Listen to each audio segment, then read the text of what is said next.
Waktu cepat sekali berlalu ya Ibu. Kita sudah ada di bagian yang ketiga dari seri Covenant of God. Perjanjian Tuhan saudara. Dan pada bagian yang ketiga ini saya akan berbicara tentang the most important asset of the believer. Aset terpenting orang percaya. Saudara, kalau saya berbicara tentang aset, kira-kira apa yang langsung muncul di benak saudara ya? Apa kira-kira saudaraku? If I'm talking about aset, kira-kira yang langsung di benak saudara keluar apa ya? Apa? Uang, barang, properti, tanah, falas saudaraku. Tapi tahukah saudara ada satu aset yang nilainya Bu, lebih dari semua yang saya sampaikan tadi.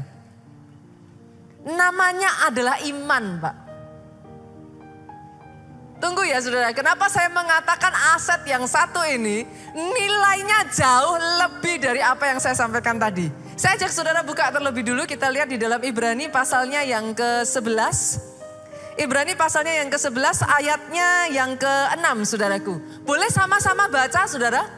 Kita sama-sama baca ya, bagian A terlebih dulu, 2, 3. Tetapi tanpa iman tidak mungkin, katakan tidak mungkin orang berkenan kepada Allah.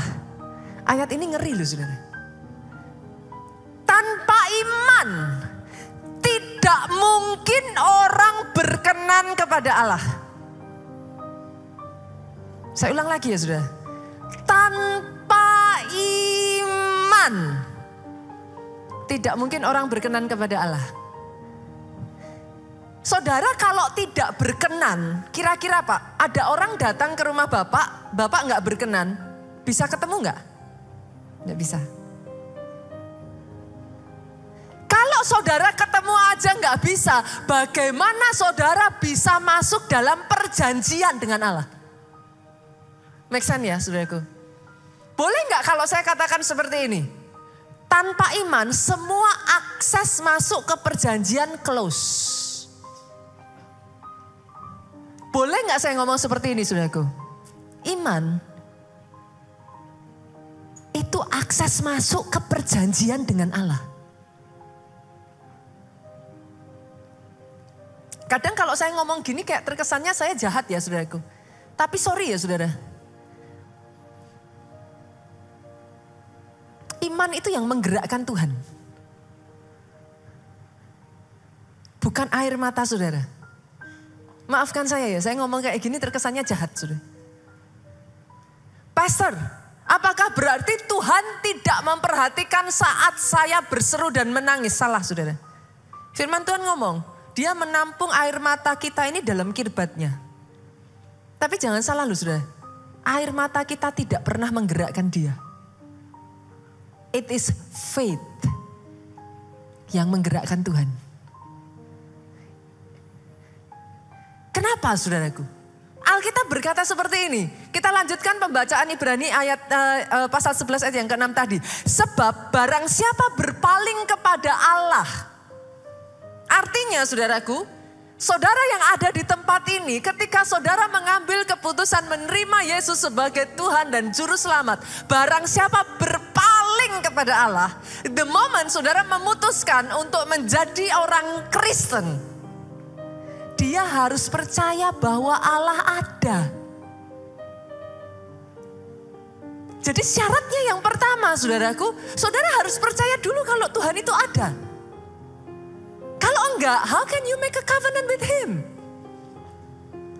Enggak bisa. Yang pertama saudara harus percaya dulu kalau Allah itu yes dia ada. Tapi enggak sampai di situ saudaraku.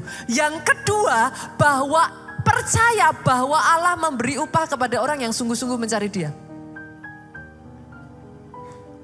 Saya berkali-kali menyampaikan saudara, kita harus paham bahasa Alkitab. Karena bahasa gaulnya zaman itu dengan bahasa gaul zaman sekarang beda. Apa yang dimaksud bahwa Allah itu memberi upah saudara? Kalau kita nggak ngerti, kita hanya sekedar berpikir oh upah. No, kata upah di sini Pak, ini adalah bahasa yang dipakai untuk sebuah covenant. Kalau bahasanya kita manusia itu hak kewajiban. Betul ya Pak ya? Kita tanda tangan perjanjian itu ada hak, ada kewajiban. Haknya, kewajibannya dilakukan maka haknya jadi milik kita. Tapi kalau sama Tuhan itu bukan hak Bu. Kalau sama Tuhan itu reward. Bahasa yang dipakai di dalam Alkitab, upah saudara. Nanti saya akan tunjukkan kepada saudara. Bahasa yang sama akan muncul pada saat Abraham membuat perjanjian dengan Tuhan. Artinya ayat ini talking about covenant. Ayat ini sedang berbicara tentang perjanjian. Dengan kata lain, ayat ini ngomong, kalau engkau berbalik kepada Tuhan, engkau jadi orang Kristen, engkau terima Yesus sebagai Tuhan dan Juru Selamat. Pertama, percaya Allah itu ada. Yang kedua, dia Allah yang membuat perjanjian. Kalau saudara lakukan bagian saudara, dia Allah yang memberikan upah. Make sense ya Bu ya? Dengan kata lain saudaraku, untuk saudara bisa mengakses masuk ke perjanjian, harus ada kartu pasnya iman saudara. That's why kenapa saya mengatakan kepada saudara, iman itu aset terpenting orang percaya Pak. Jadi make sense ketika Alkitab berkata, orang benar hidup oleh iman. Sekarang jadi make sense ya saudara. Ayat itu satu dengan yang lain, jangan salah loh Pak. Itu saling berkaitan. Boleh nggak kata orang benar hidup oleh iman kalau saya ganti? Orang benar tidak hidup tanpa iman. Boleh nggak saya ganti lagi? Orang benar mati tanpa iman. Lebih clear, saudaraku? This is the reason. Ini salah satu alasan juga, saudaraku. Enggak semua orang itu bisa enter covenant dengan Tuhan, loh, saudara. Jangan salah loh. Enggak semua orang, saudara. Kenapa? Karena kartu pasnya itu iman. Iman itu kayak saudara mau pergi ke satu negara, saudara harus punya visa Pak. Kalau enggak ya enggak boleh masuk. Sama, di dalam dunia supernatural ya saudaraku ya. Kalau saudara enggak punya iman, saudara enggak akan bisa membawa yang tidak terlihat jadi terlihat. Forget it. Bahasa firman kalau saya perjelas tadi, orang benar mati tanpa iman. Jangan coba-coba jadi orang benar, orang percaya, orang Kristen tanpa iman. Habis.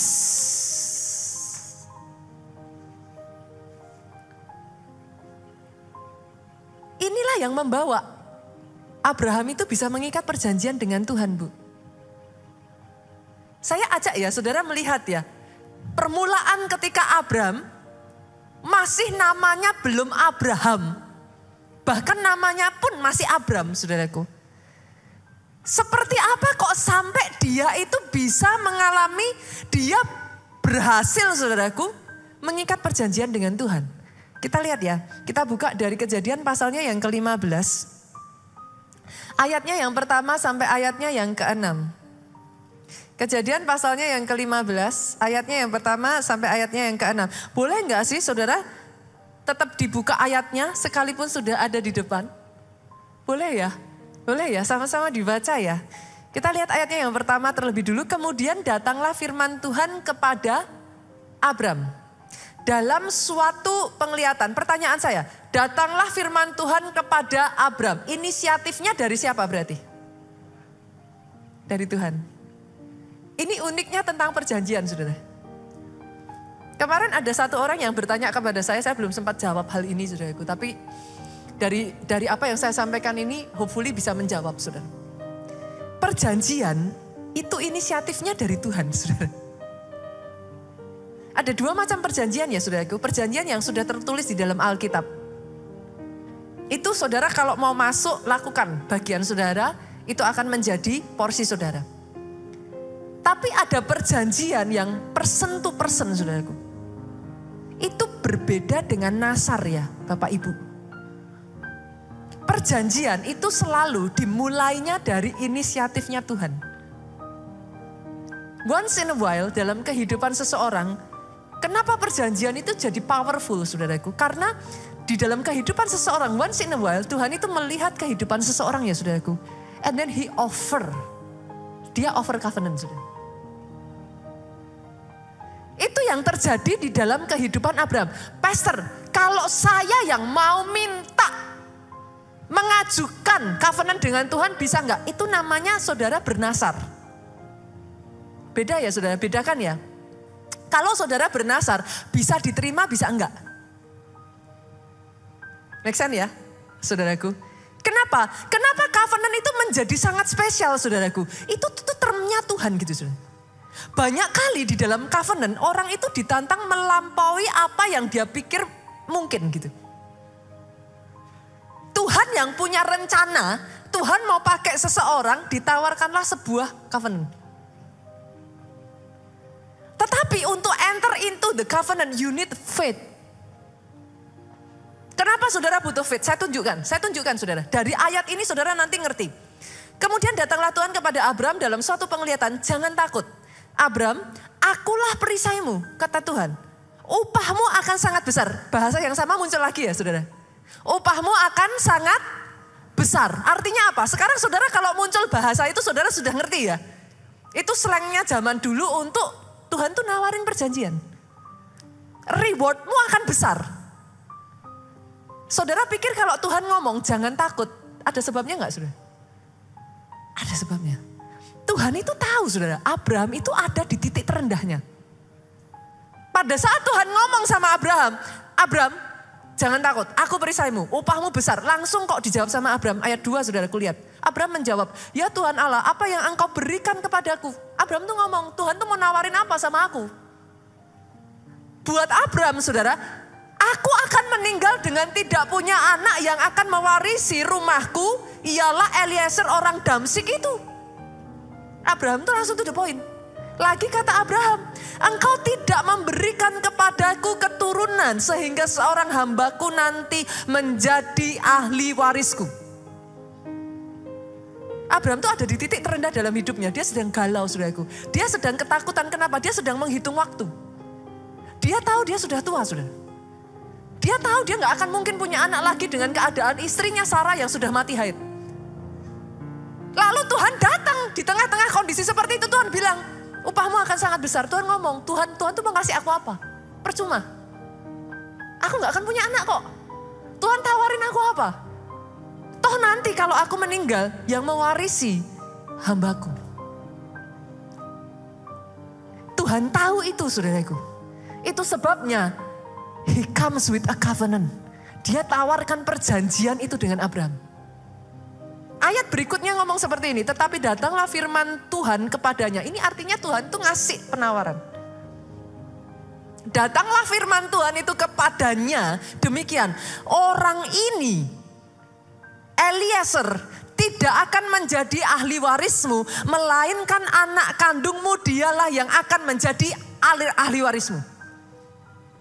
Jadi perjanjian yang ditawarkan Abraham apa? Kepada Abraham apa saudaraku? Abraham akan punya anak. Itu perjanjian yang Tuhan tawarkan. Sampai di sini menurut saudara masuk akal enggak? Itu pun sudah enggak masuk akal saudaraku. Nanti saudara nanti kita baca ayat lain, saudara akan tahu. Abraham tuh usianya sudah 100 tahun. Sarah udah mati haid. Menopause saudara. Kalau zaman sekarang bahasanya gitu. Sarah udah menopause, suaminya udah 100 tahun, istrinya udah menopause. Ini aja menurut saudara, mungkin enggak Bu? Enggak mungkin. Tapi masih masuk akal ya. Ditawarkan anak masih masuk akal ya saudaraku. Saya ajak saudara baca ayat berikutnya. Nah ini, lihat ini saudara. Tuhan kalau kasih perjanjian sama seseorang, itu dia aimingnya itu masa depan saudara. Dia mengerti kebutuhan orang itu. Dia pakai kebutuhan seseorang itu untuk aiming di masa depan. Tuhan tahu melalui Abraham ini dia mau establish bangsa Israel. Sudah. Ada rencana Tuhan di dalam setiap perjanjiannya. Itulah yang membuat orang yang make a deal dengan Tuhan, something special pasti terjadi. Nggak mungkin enggak.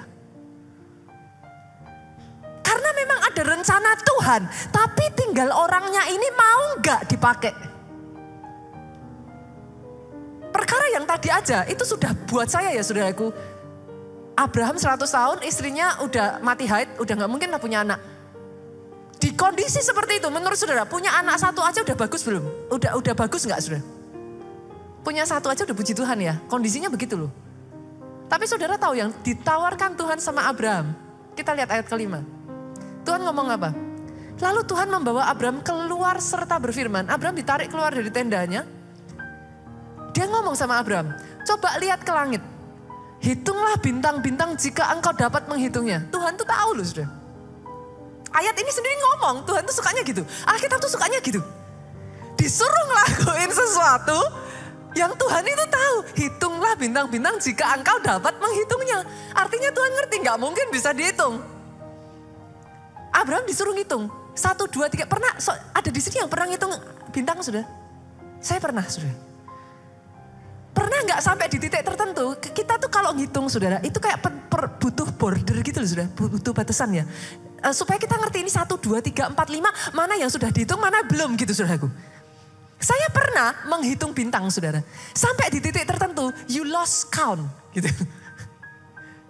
Bukan gak bisa dihitungnya, tapi kayak ini udah kehitung belum ya tadi gitu kan saudaraku. You lost count gitu. Nah di titik Abraham lost count, Tuhan ngomong sama Abraham di ayat yang kelima ini. Maka firman-Nya kepadanya, demikian banyaknya nanti keturunanmu. Saya nggak tahu dengan saudara, buat saya ayat ini blows my mind. Bagaimana saudara bisa menawarkan kepada seorang kakek yang umurnya 100 tahun, yang istrinya sudah menopause, yang satu anak aja nggak punya setelah puluhan tahun menikah. Bukan hanya ditawarkan punya keturunan, tapi ditawarkan sebanyak itu loh nanti keturunanmu. Jujur, saya ajak saudara jujur. Bu, kira-kira saya nggak tahu keadaan apa yang menurut ibu mustahil terjadi atas hidup ibu. Tuhan datang sama ibu, Tuhan tawarkan perjanjian. Sama seperti Abraham ini. Keadaan yang totally mustahil Pak, buat Bapak apa? Setiap orang punya. Kira-kira menurut saudara, kalau saudara jadi Abraham, saudara akan langsung amin gitu? Jujur loh saudara, pasti loh. Kita setidaknya gini, Tuhan PHP. Jangankan Abraham ya saudara, saya, banyak orang menanyakan kepada saya apakah gen itu kalau orang bilang bonus gitu. Salah saudara. Saya itu mengusahakan untuk punya anak yang ketiga itu sudah lama. Anak saya pertama dan kedua itu lahir bahkan tanpa saya planning gitu sudah. Sejak dari awal kami menikah, kami tuh kepengen punya 3 anak. Saya dari keluarga yang tiga anak, kebetulan Pak Serjo juga dari keluarga yang 3 anak gitu. Jadi kami tuh kepengen punya 3 anak saudara dari awal.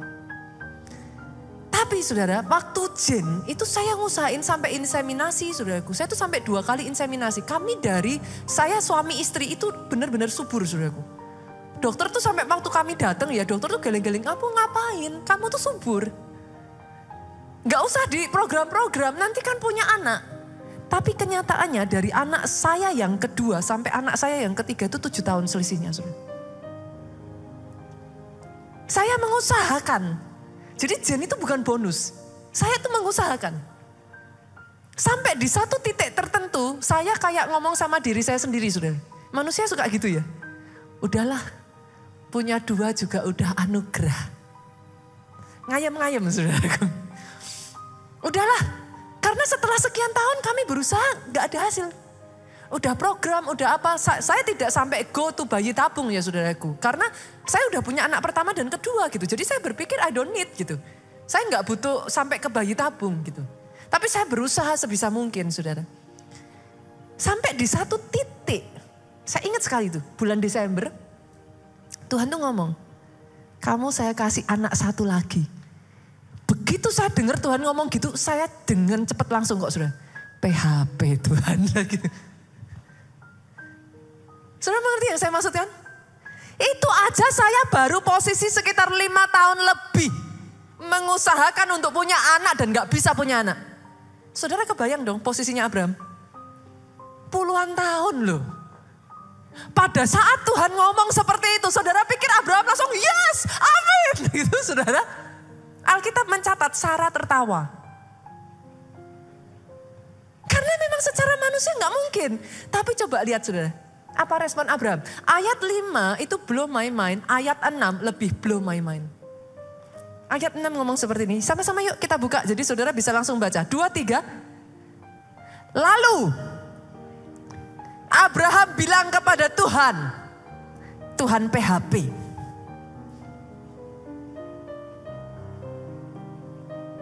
Boleh dibaca dengan suara keras. 2, 3. Lalu percayalah Abraham kepada Tuhan. Dan di ayat ini langsung dicatat.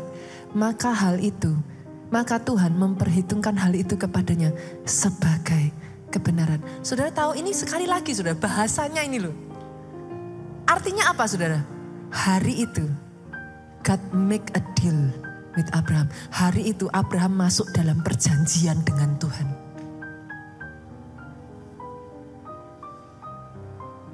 Itulah perjanjian saudara. Saudara harus tahu. Kenapa orang-orang yang dalam kehidupannya ya make a deal with God. Itu something will happen. Gak bisa enggak. Pasti. Pasti saudara. Karena seringkali yang Tuhan tawarkan itu something impossible Pak. Saya pernah menceritakan kepada saudara. Once I make a deal with God.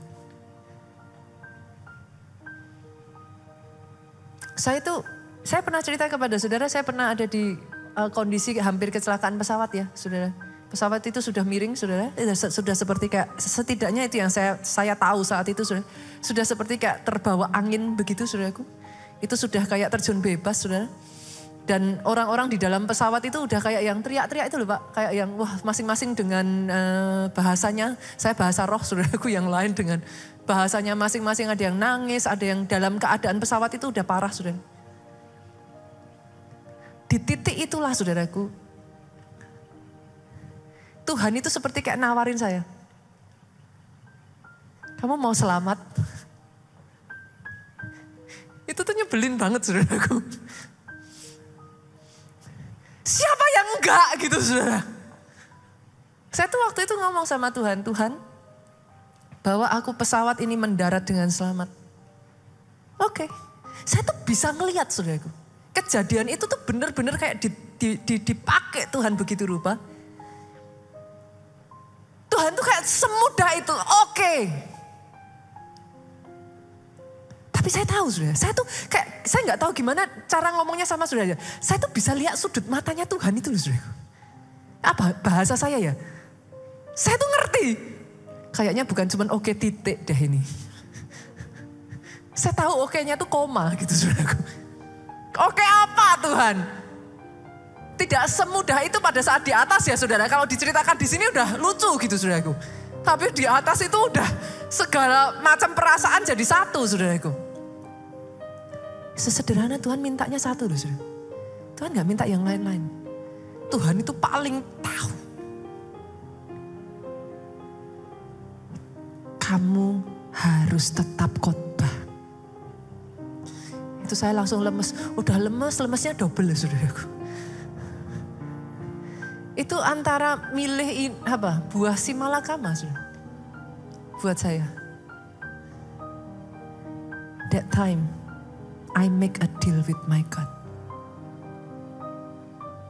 Saya nggak tahu bagaimana dalam kehidupan setiap orang itu Tuhan itu datang dengan cara-cara yang berbeda-beda saudara. Tapi ketika Tuhan menawarkan perjanjian itu, you know it. You know it.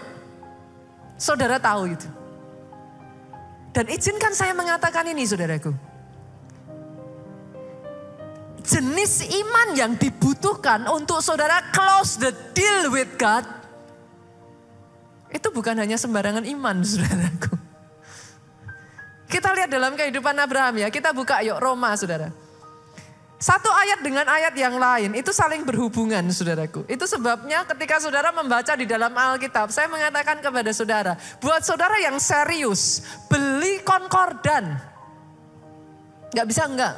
Saudara kan bingung kalau enggak. Satu dengan yang lainnya saudara gak akan punya kemampuan untuk mengingat sebegitu banyaknya saudara. Konkordan itu akan membantu saudara. Roma pasal yang keempat ayat 18 sampai 22. Saudara yang mau tahu the way of faith, jalannya iman, ayat ini berbicara dengan sangat jelas sekali saudaraku. Sebab sekalipun tidak ada dasar untuk berharap, namun Abraham berharap juga dan percaya bahwa ia akan menjadi bapak banyak bangsa. Menurut yang telah difirmankan, demikian banyaknya nanti keturunanmu. Ayat ini berbicara tentang tadi yang baru kita baca di Kejadian. Saudara, saudara mau tahu the way of faith? Sekalipun tidak ada dasar berharap. Saudara sakit kaki saudara, saudara berdoa minta kesembuhan dari Tuhan, kakinya masih sakit. Tidak ada dasar yang dikatakan Tuhan, katakan dokter yang memungkinkan kaki saudara sembuh. Di dalam kondisi seperti itulah, sekalipun tidak ada dasar berharap, tetap berharap dan percaya. Berarti saudara ada di jalan yang benar. Iman itu bukan gini saudaraku. Saudara doa, percaya. Kakinya sudah disembuhkan Tuhan. Terus saudara lihat, semakin jelek, semakin berarti gak disembuhkan. Bukan. Di kondisi di mana saudara lihat tidak ada dasar percaya, saudara tetap berharap dan percaya. Itu sudah di jalan yang benar. Saya tunjukin lagi ya saudaraku. The way of faith. Kita lanjut ayat berikutnya. Imannya tidak menjadi lemah walaupun ia mengetahui. Abraham tahu atau enggak? Walaupun ia mengetahui bahwa tubuhnya sudah sangat lemah karena usianya telah kira-kira 100 tahun dan bahwa rahim Sarah telah tertutup. Jadi saudara tahu, tidak ada kemungkinan dokter bilang vonisnya jelek. Secara manusia tidak bisa. Alkitab mencatat imannya tidak menjadi lemah. Kita lanjut lagi ya. Kita lanjut lagi. Jenis iman seperti apa? Kita lanjut lagi. Ayat yang ke-20. Tetapi terhadap janji Allah ia tidak bimbang. Ini ya saudara. Ayat ini ya. Kalau saudara mau tahu the way of it. This is the way of it. Terhadap janji Allah ia tidak bimbang karena ketidakpercayaan, malah ia diperkuat dalam imannya dan ia memuliakan Allah. Itu artinya apa saudara? Artinya kayak gini Pak. Janjinya kaki saudara sembuh. Kondisinya tambah sakit tambah parah. Saya gamblangkan ya saudara arti ayat ini. The way of faith, imannya tidak jadi lemah. Malah ia diperkuat oleh keadaan yang seperti itu. That is the way of faith. Kalau saudara berjalan bersama dengan Tuhan dan saat ini kondisimu tidak sebagaimana mestinya. Engkau tidak menjadi lemah, malah engkau memperkuat dirimu. You are in the right track. Iman itu bukan gini loh saudara. Dirasain, tadinya gak bisa gerak, sekarang bisa gerak. Imanku bangkit. Bukan. Itu yang jadi masalah dengan iman saudara. Iman itu dasar. Dia gak butuh dasar lain. Saudara bisa mengerti yang saya katakan? Dia itu dasar. Masalahnya dari manusia, kita itu butuh dasar untuk berpijak, saudara. Dan kita menggunakan 5 panca indera kita ini sebagai dasar. Apa yang dilihat mata, apa yang didengar telinga, apa yang saudara bisa rasakan, saudara pegang, bisa saudara kecap, itu saudara jadikan dasar. Itu yang jadi masalah. Iman itu dasar Pak. Dia gak butuh dasar lain. Ya dasarnya iman. Dasar dari iman adalah firman.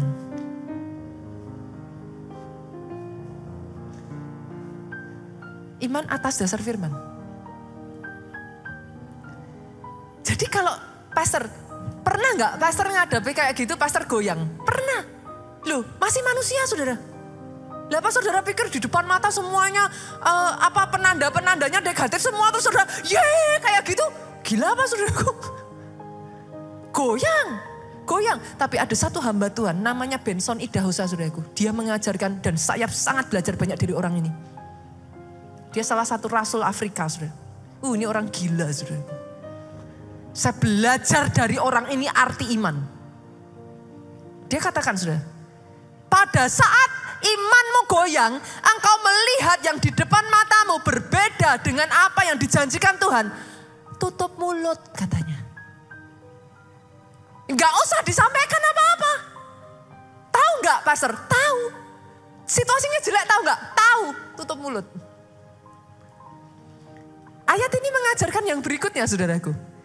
Ia memuliakan Allah dalam tutup mulut.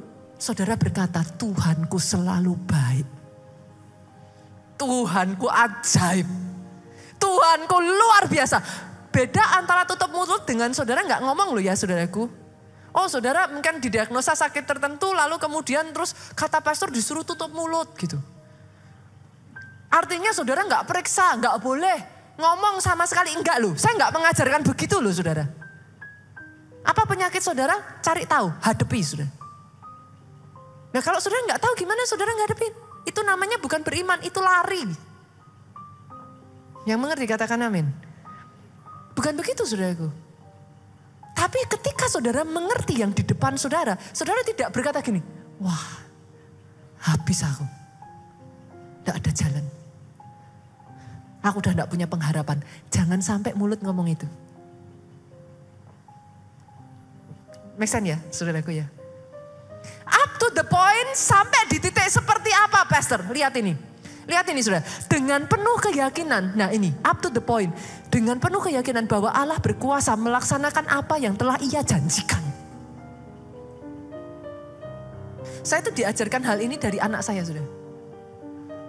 Kadang di sini berapa banyak yang sudah punya anak? Ada yang masih punya anak kecil? Ada, oke. Anak kecil saudara kadang kalau minta sesuatu. Jen paling gampang tuh saya tuh belajar dari Jen saudara. Jen tuh sering kayak kemarin ya saudaraku dia minta dibelikan dia kepengen punya water painting saudara. Dia suka gambar saudara anak itu. Dia suka lukis. Dia minta saya belikan water painting. Dia bilang sama saya, Mom, Jen minta water painting buat kadonya Jen boleh? Dia tanya. Oh boleh. Saya bilang gitu. Boleh Jen gitu. Saya sudah bilang boleh saudara. Berapa banyak anak saudara sama seperti anak saya? Enggak berapa lama kemudian tanya lagi. Mam, Jen minta water painting boleh? Boleh Jen. Mama sudah bilang boleh. Enggak lah berapa lama lagi tanya. Water paintingnya belum datang ya Mom? Sama enggak anak saudara dengan anak saya? Sama ya? Sama enggak dengan kita sama Tuhan saudara? Saudara tahu apa jawaban saya ke Jen? Jen, kalau Momom sudah bilang, Momom akan lakukan. Tapi sesuai waktunya Momom. Kamu tahu beres aja water paintingnya datang. Tapi tunggu waktunya Momom. Ketika saya ngomong itu ke anak saya ya, Tuhan itu kayak bicara sama saya, sama gak sih? Saya tuh ketawa loh saudara. Saya tuh sampai ngomong sama anak saya, once I say it, I will do it. Tuhanmu sama saudara. Tuhanmu sama. Kita manusia bisa lupa, dia Tuhan tidak akan pernah bisa lupa. Perkataannya, dia terikat dengan setiap perkataannya. Izinkan dia kerjakan pada waktunya. Karena kadangkala ya saudaraku, kita harus ada sampai di satu titik ya. Bahkan kalau untuk Abraham ini ya saudara, diujinya sama Tuhan lebih ngeri lagi loh saudara. Kita buka ya, kita lanjutkan. Ibrani pasalnya yang ke-11, ayatnya yang ke-17 sampai ayatnya yang ke-19. Karena beriman juga nih, titiknya imannya Abraham tuh sampai di sini saudara. Maka Abraham mempersembahkan Ishak sebagai kurban. Ketika ia diuji Allah, kepada Abraham lah Allah memberikan janjinya. Namun Abraham rela menyerahkan anaknya yang satu-satunya itu. Lihat ini saudara. Allah telah berkata kepada Abraham, melalui Ishak inilah engkau akan mendapat keturunan yang aku janjikan kepadamu. Jadi imannya Abraham itu bukan cuma sampai iman untuk dapat, tapi iman untuk kehilangan, sudah. Ada di sini yang imannya cuma sampai dapat kan. Tapi kalau diambil Tuhan marah toh. Dalam kasusnya Abraham ini ngeri, sudah. Saya tuh kalau baca ini ya, wow, tidak heran dia disebut bapak orang beriman. Imannya dia bukan hanya sampai di titik sudah dikasih. Diambil sama Tuhan, padahal jelas loh, perjanjiannya tuh mengatakan bahwa melalui Ishak. Terus kalau Ishak mati, selesai nggak perjanjiannya harusnya? Loh ya selesai, orang melalui Ishak kok. Tapi lihat ini saudara, ayat 19. Abraham yakin bahwa Allah sanggup menghidupkan kembali Ishak dari kematian. Gila nggak saudara? Ini iman akan kebangkitan pertama kali yang dicatat dalam Alkitab, saudara. Abraham yakin bahwa Allah sanggup menghidupkan kembali Ishak dari kematian. Lihat ini. Jadi boleh dikatakan Abraham sudah menerima kembali Ishak dari kematian.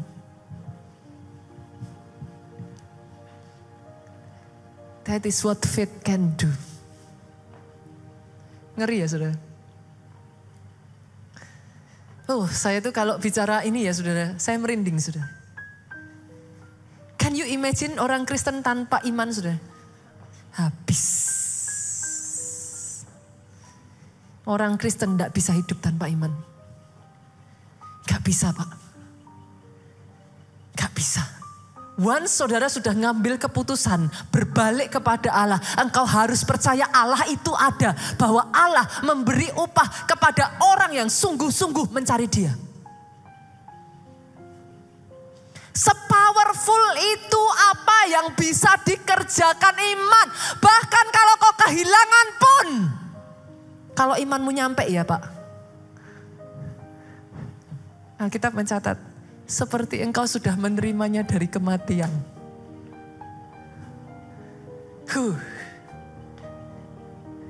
Itu sebabnya Pak, saya harus ngomong ini. Dengar ini baik-baik. Iblis selalu menargetkan iman saudara. Kalau ada yang paling sering diserang dari iblis ya Pak, iman. Itu yang dialami Ayub saudaraku. Saudara pikir apakah Ayub diambil kekayaannya supaya miskin? Aimingnya iblis supaya Ayub miskin? Don't forget saudaraku. Buat iblis gak sesimpel itu. Diambil semuanya, targetnya iblis apa? Saudara tahu ada 2 target yang akan iblis lakukan saudara. Kalau engkau percaya berbalik kepada Allah, maka engkau harus percaya yang pertama Allah ada. Yang kedua, Dia memberi upah kepada orang yang bersungguh-sungguh mencari Dia. Targetnya pertama, Dia memberi upah kepada orang yang bersungguh-sungguh mencari Dia. Akan ada waktu-waktu di masa pandemi kemarin ketika saudara digoncang iman saudara, perkataan ini akan muncul. Bedanya apa? Pelayanan-pelayanan kamu sungguh-sungguh sama Tuhan. Gak ada bedanya. Itu apa saudara? Ayat tadi. Fondasi yang kedua itu akan berusaha digoncang. Mana katanya Allah memberi upah kepada orang yang sungguh-sungguh mencari Dia. Mana? Itu digoncang dulu saudara di situ. Yang itu berhasil digoncang, dia maju ke depan lagi. Bahwa Allah itu ada. Pernah di momen-momen pandemi ada sebagian dari saudara yang menanyakan Tuhan masih ada enggak sih? Sekarang saudara tahu ya, iblis itu aimingnya gak ada yang lain saudara. Banyak orang Kristen malah gak ngerti, iblis itu malah lebih ngerti saudara. The biggest asset, the most important asset in the believer's life is your faith. Dia akan target itu terus. Everything dia akan lakukan, dia akan hancurkan satu titik itu. Kenapa? Orang benar mati tanpa iman.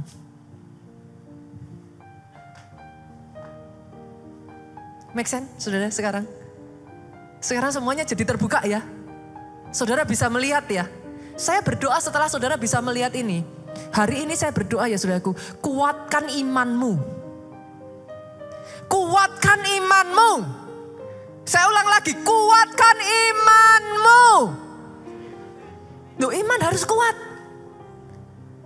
Saudara kalau di dalam Tuhan jadi orang percaya tanpa iman, oh jangan harap saudara, habis. Imanmu harus kuat. Imanmu harus kuat. Imanmu harus kuat. Pertanyaannya sekarang, terus caranya gimana? Karena iblis itu akan terus target, saudaraku. Iblis itu akan terus target. Buat saudara, banyak orang Kristen itu yang dipikir gini, aduh yang penting pokoknya saya selesailah dari masalah saya segera keluar dari permasalahan saya datang ke pendeta, cepat didoakan, yang penting saya cepat sembuh, yang penting saya cepat keluar dari hutang saya. Tapi itu pola pikir yang salah, saudara. Kenapa? Memangnya saudara sembuh habis itu gak bisa datang masalah yang lain? Halo, buat saudara yang pengen instan, saya harus ngomong, selama kita masih hidup, bahkan ada orang tuh ngomong gini saudara, masalah dengan kita itu seperti kereta api dengan rel. Kan? Lah kalau saudara maunya cuma instan, yang penting yang satu ini beres. Menurut saudara, nanti ketika yang terjadi yang masalah berikutnya saudara gimana? You will do the same thing again. If the first problem you run away, you will do almost the same for the second one. Makanya Tuhan gak mau saudara.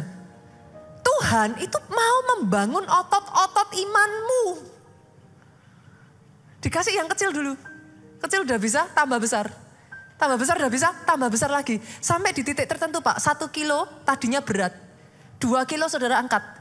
3 kilo, 5 kilo saudara terbiasa, 10 kilo. Di ke depan nanti, masalah yang 5 kilo datang. Saudara mainin tuh, saudaraku. Yang mengerti katakan amin. Yang mengerti aminnya yang paling keras. Bangun otot imanmu. Jangan jadi orang Kristen gampangan. Maafkan saya kalau saya galak ya saudara dalam hal ini. Karena di masa pandemi kemarin saya melihat banyak orang Kristen berguguran. Itu buat hati saya sedih saudara. Banyak orang Kristen tidak tahu kebenaran firman. Tidak mau baca firman. Tapi selama masa pandemi kemarin orang-orang yang bahkan saya kasih sebagian dari mereka berguguran. Itu membuat saya marah saudara. Itu sebabnya kalau saudara melihat hari-hari ini firman di gereja kita, 1 bulan ini aja ya saudara. Banyak yang ngomong sama saya, pastor, ini firmannya bulan Februari ini daging. Saudara tahu kenapa saya lakukan itu saudaraku? Saya gak mau lihat orang-orang Kristen berguguran lagi saudara. Saudara benci saya silahkan. Saudara gak suka dengan apa yang saya katakan silahkan. Kalau itu membuat saudara bisa berdiri dan mengalahkan masalah saudara, so be it. Jangan jadi orang Kristen gampangan. Kena masalah sedikit saudara jatuh. Nggak ditolong Tuhan sedikit saudara mundur. Saudara harus paham. Bangun otot imanmu. Pertanyaannya Pak, gimana cara bangun otot iman? Nggak bisa enggak Pak. Iman timbul dari pendengaran. Pendengaran akan firman Kristus. Bukan sembarang firman loh saudara. Firman Kristus, kenapa? Firman yang diurapi. Kristus artinya apa? Yang diurapi. Hari ini tadi saya ketemu satu ibu. I'm so happy, saya ceritakan ya ibu ya. I'm so happy, saya ketemu satu ibu ini. Jauh saudaraku, dia datang ke tempat ini butuh 2 jam. Saya ketemu dengan dia, ada satu masalah yang dia minta saya doakan. Tapi yang membuat saya bersuka cita bukan masalahnya saudaraku. Tapi bagaimana ibu ini berkata kepada saya, hidup mati saya di tangan Tuhan, pastor. I rejoice. Setiap kali saya melihat iman, I rejoice. Saya percaya itu yang exactly yang sama dirasakan oleh Tuhan, saudara. Ketika dia melihat anak-anaknya yang bukan gampangan anak-anaknya, yang enggak yang dikit-dikit. Tapi ngelihat anaknya yang ngadepin masalah bisa berkata, Tuhanku selalu baik, pastor. Oh, saya percaya seperti sukacita yang muncul di benak hati saya tadi. That's exactly the same thing yang Tuhan rasakan, saudara. Kenapa? Karena Tuhan tidak pernah memberikan saudara masalah itu untuk menghancurkan saudara. Itu dimaksudkan untuk saudara kuat. Semakin mengenal Tuhanmu, sehingga saudara do exploit. Minggu lalu saya jelaskan saudara, do exploit artinya apa? Dari semua perjanjian itu, saudara menguasai pasal-pasal dan ayatnya, saudara bisa dapat benefit terbesar dari itu. Gak bisa enggak saudara, yang pertama, baca firman. Banyak-banyak dengar firman. Dan ibu tadi mengatakan kepada saya, 1 minggu pastor, saya dengarkan khotbah pastor Nita, khotbah pastor Jo, khotbah pastor Obaja. Saya ketawa tadi saudara. Harus diisi terus. Diisi terus. Saya, Pastor Jo itu ya saudaraku. Saudara tahu bagaimana cara Pastor Jo menguatkan hatinya. Di momen-momen ketika masalah itu datang dan begitu tight sekali saudara. Dari pagi sampai malam. Dia tutup telinganya saudara. Diisi terus dengan khotbah hamba-hamba Tuhan saudaraku. Khotbah-khotbah yang isinya daging saudara. Saya tuh kalau dengar Pastor Benson Idahosa ngomong ya saudara, wah itu api itu kayak nyala saudara. Ini orang gila saudara. Pada saat dia berusia 16-17 tahun ya saudaraku, orang ini ya saudara, dia dengar perkataan dari pendetanya. Pendetanya ngomong, Tuhan Yesus membangkitkan orang mati. Langsung selesai khotbah dia datengin pendetanya. Apa katamu pastor? Kalau orang percaya, orang mati bisa bangkit? Iya. Dia tanya, pastor pernah bangkitin orang mati? Belum. Tapi kalau aku percaya aku bisa bangkitin orang mati, kata firman, yes. Saudara tahu apa yang dia katakan pada saat itu? I will do it. Dia ambil sepedanya saudaraku, dia cari orang mati saudaraku. Cerita-cerita seperti ini, itu akan membangkitkan imanmu saudaraku. Cerita-cerita seperti ini membuat api saya bergelora saudara. Dia pergi, dia cari orang mati saudaraku. Dia tirukan persis seperti firman. Dia suruh orang-orang semua pergi saudaraku. Dia berkatakan kepada orang yang mati ini saudara.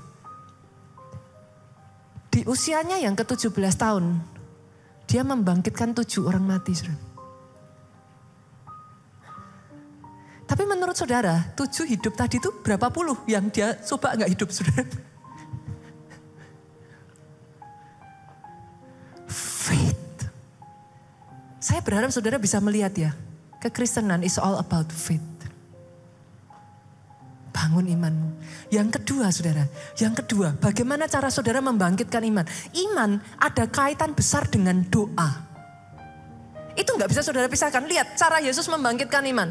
Kita buka ya. Kita buka dari Lukas pasalnya yang ke-22 ayat 31 sampai 32 saudaraku. Yesus ini waktu ini bicara dengan Simon saudara. Simon, iblis telah menuntut untuk menampi kamu seperti gandum. Ini waktu Simon tidak percaya saudara. Iblis sudah menuntut untuk menampi kamu seperti gandum.